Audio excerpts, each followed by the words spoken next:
Hey everyone, I'm working to hit 1,000 subscribers, and I need your help to get there. If you enjoy the content, please hit that subscribe button right now. John McEnroe has sparked debate by criticizing Carlos Alcaraz's tactical approach in the Australian Open final, despite the Spaniard's historic four-set victory over Novak Djokovic. The American legend believes Alcaraz made a critical mistake by not implementing his winning strategy from the very first point, suggesting the 22-year-old got lucky that Djokovic couldn't maintain his opening set level throughout the match. In this video, we're examining McEnroe's exact critique.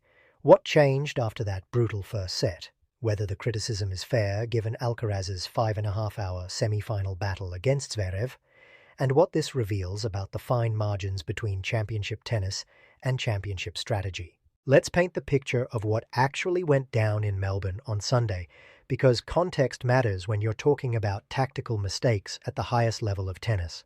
Carlos Alcaraz walked onto Rod Laver Arena chasing history, 7 Grand Slam titles at 22 years old, a chance to complete the career Grand Slam faster than anyone in the Open era.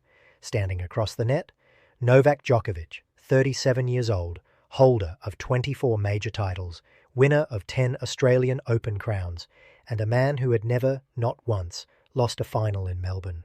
The first set was brutal. Djokovic came out absolutely firing, and Alcaraz looked off. The Spaniard seemed tentative, reactive rather than proactive, and Djokovic dismantled him 6-2 in just 38 minutes. It wasn't close. It wasn't competitive. Djokovic was controlling the pace, dictating with his forehand, and making Alcaraz chase shadows around the court. At that moment, you had to wonder, is the occasion getting to the 22-year-old? Is Djokovic about to deliver one final masterclass and secure that elusive 25th major? But then something shifted. Alcaraz came out for the second set with completely different energy. He was more aggressive, taking the ball earlier, stepping inside the baseline, going after his shots. The passive, reactive tennis from set 1 disappeared, replaced by the dynamic, attacking style that's made him one of the most exciting players on tour. He won the second set 6-2, then took the third 6-3. Djokovic fought back in the fourth, but Alcaraz closed it out 7-5, winning the last 3 games when it mattered most. History made. Career Grand Slam complete. Youngest man ever to do it. Cue the celebrations, right? Well, yes. But also, cue John McEnroe with some pointed observations about how it all went down. Speaking on ESPN immediately after the match, McEnroe praised Alcaraz for the courage and power he displayed to close out the victory. But then, he added something that's had people talking ever since. McEnroe said, and these were his exact words, "I think that was actually the type of match he should have played in the beginning." Hold on. Let that sink in for a second. McEnroe just watched Alcaraz make history, achieve something only 8 other men in the Open era have ever accomplished, and his immediate reaction was essentially, "Yeah, but he should have done it differently." McEnroe continued, offering a possible explanation for why Alcaraz started so poorly. Maybe he was affected by that 5.5-hour match in the heat, and he wasn't able to execute that. But as his body loosened up, he started to do his thing, and obviously, in the end, it paid huge dividends. Now, before we get into whether McEnroe's criticism is fair, let's talk about what he's actually saying here. He's not questioning Alcaraz's talent. He's not saying the achievement is diminished.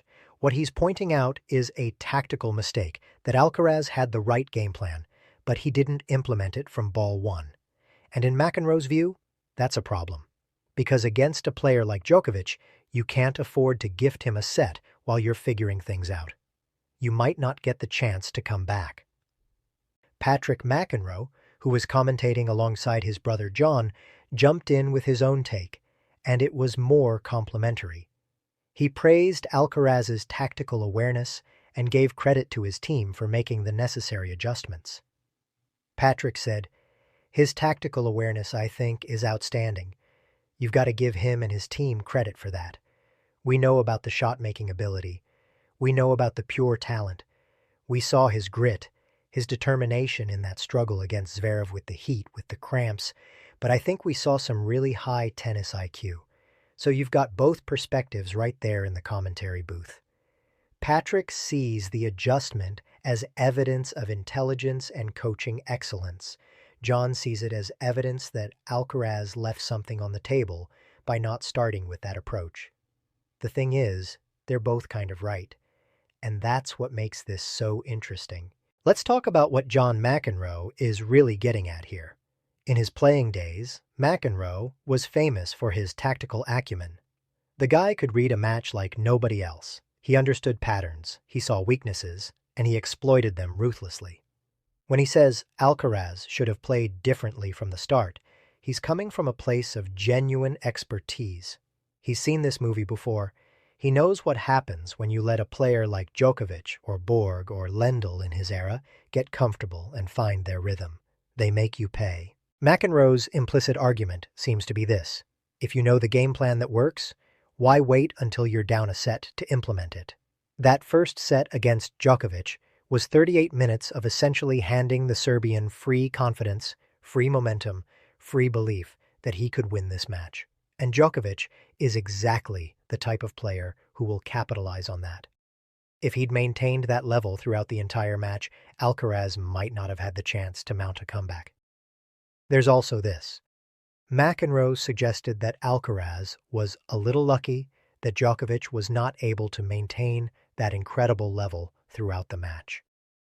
That's a spicy take.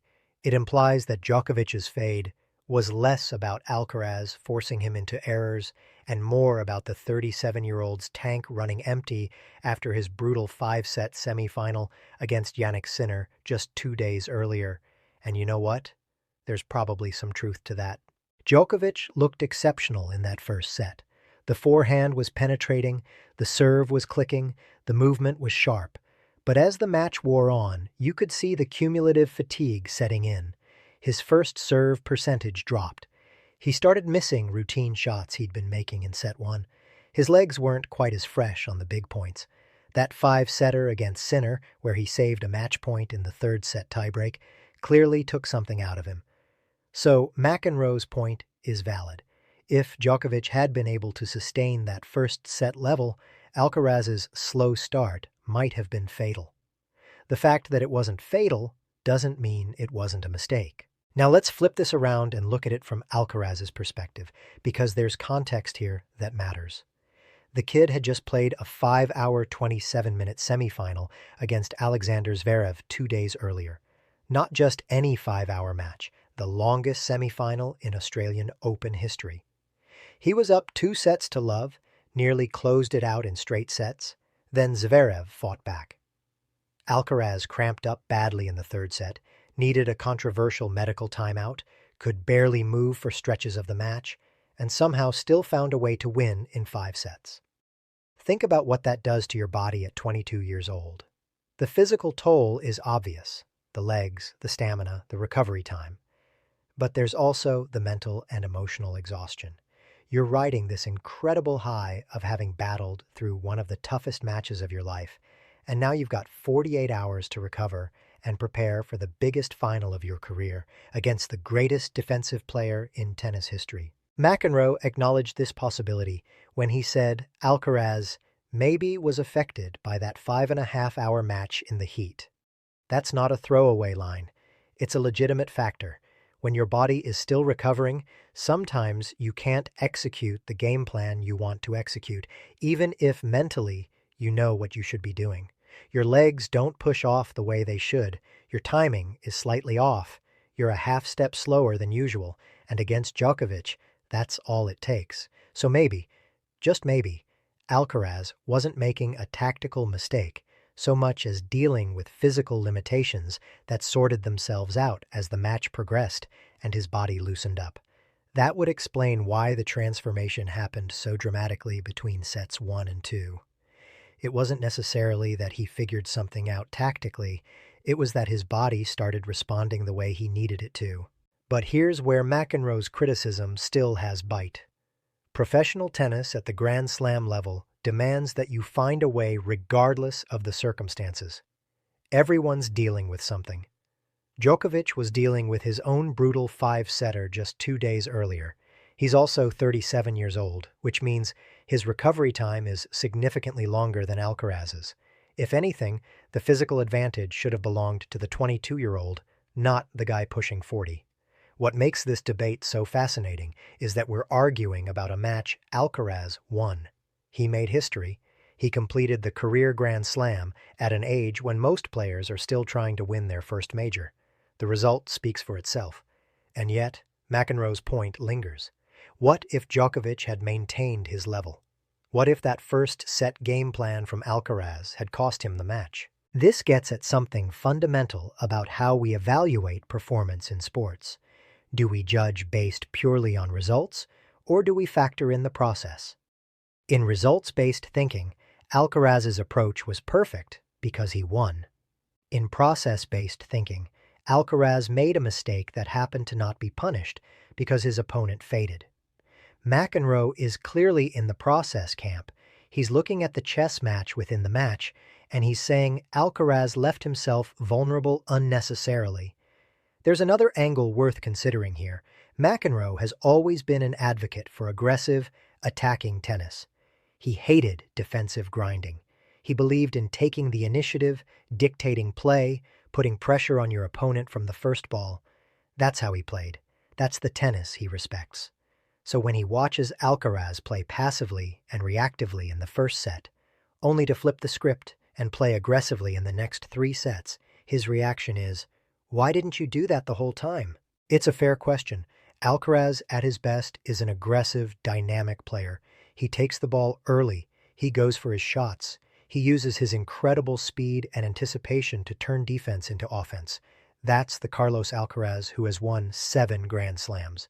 The version that showed up in the first set, hanging back, letting Djokovic dictate, playing defensively, that's not championship-level Alcaraz. That's a diminished version. Patrick McEnroe's counterpoint, that recognizing the problem and fixing it mid-match shows high tennis IQ, is also valid. Not every player can make that adjustment in real time in a Grand Slam final. Some players would have kept doing the same thing that wasn't working, stubbornly believing they could make it work. Alcaraz and his team identified the issue, made the adjustment, and executed it brilliantly for 3 straight sets. That's impressive in its own right. You could also argue that Alcaraz needed that first set to figure out the conditions, the ball, the way Djokovic was playing that day. Every match is different. Every court plays slightly differently depending on weather and time of day. Maybe Alcaraz needed those 38 minutes to gather information, process it, and respond accordingly. If that's the case, losing the first set was the price of education, and he paid it willingly because he knew he'd have chances to win it back.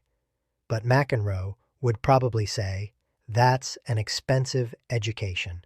Against a player like Djokovic, you might not get the chance to apply what you learned because he'll close you out before you can adjust. The fact that Djokovic's level dropped in sets 2 through 4 was fortunate for Alcaraz.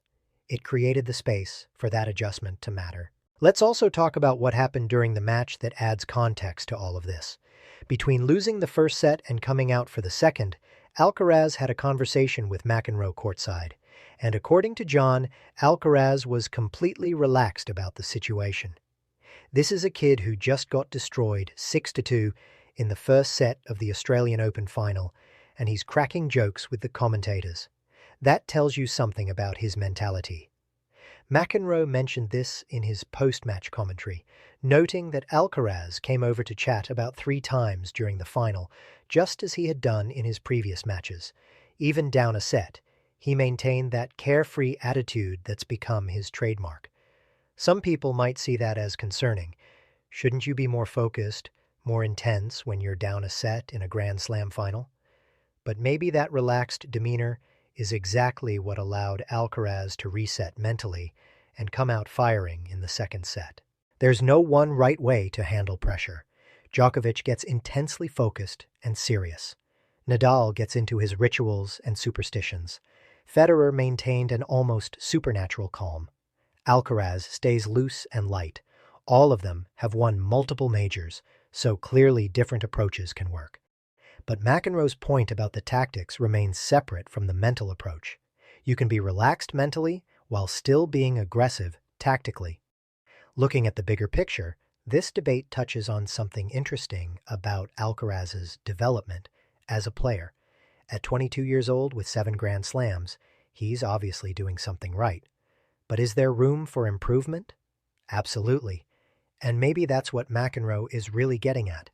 The talent is undeniable. The results are spectacular. But the tactical consistency, starting matches with the right game plan rather than figuring it out after a set, that's an area where Alcaraz can still grow. Think about the all-time greats. They didn't just have the shots. They had the tactical discipline to execute the right game plan from ball one, match after match, round after round. They didn't give their opponents free sets while they figured things out. They came prepared, they stuck to what worked, and they adjusted only when necessary. That's the level of consistency that separates good from great from legendary. If Alcaraz can combine his incredible natural talent with more tactical consistency, not needing that first set wake-up call to play his best tennis, he could be even more dominant than he already is. And at 22 years old, with 7 majors already in the bag, the ceiling is terrifyingly high. McEnroe also made some interesting comments about the future of men's tennis in the wake of this final. Both he and Patrick discussed whether anyone besides Alcaraz and Jannik Sinner would break through to win majors in the near future. Patrick flat out said, "Right now, there is no one else."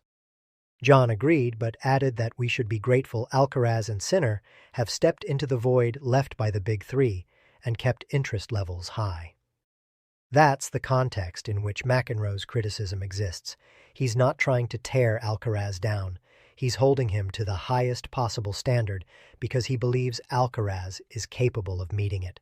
When you're in the conversation about all-time greats, and with 7 majors at 22, Alcaraz absolutely is. The bar gets set impossibly high. Every decision gets scrutinized. Every tactical choice gets debated. Here's the thing about John McEnroe. The man has earned the right to have these opinions. 7 Grand Slam titles of his own. One of the most brilliant tactical minds in tennis history. A commentator who's been watching and analyzing the sport at the highest level for decades. When he says something, people listen, even if they disagree. And people will disagree. Some will say McEnroe is being unnecessarily critical of a 22-year-old who just made history. Others will say he's spot on, and that Alcaraz got a bit lucky, that Djokovic couldn't maintain his level. Both perspectives have merit. That's what makes this such a rich topic for discussion. The beauty of sports is that we get to have these debates. We get to analyze and dissect and argue about what happened and what should have happened and what could have happened. And the fact that we're having this debate about a match Alcaraz won, not lost, speaks to both McEnroe's high standards and Alcaraz's incredible achievement. Because at the end of the day, Carlos Alcaraz is the youngest man in history to complete the career Grand Slam. He's won all 4 majors by age 22. He's got 7 Grand Slam titles, and he's not even close to his prime yet.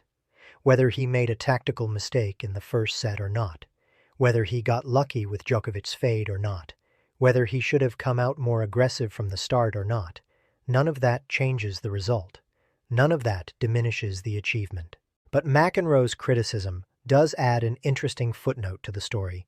It suggests that even in victory, even in making history, there are lessons to be learned and improvements to be made. And if Alcaraz can take that lesson, start strong, implement the right game plan from the first point, don't give your opponent free confidence, and apply it going forward, the tennis world better watch out. Because a Carlos Alcaraz who plays at his best level from the very first ball of every match, that's a player who might just rewrite every record in the book.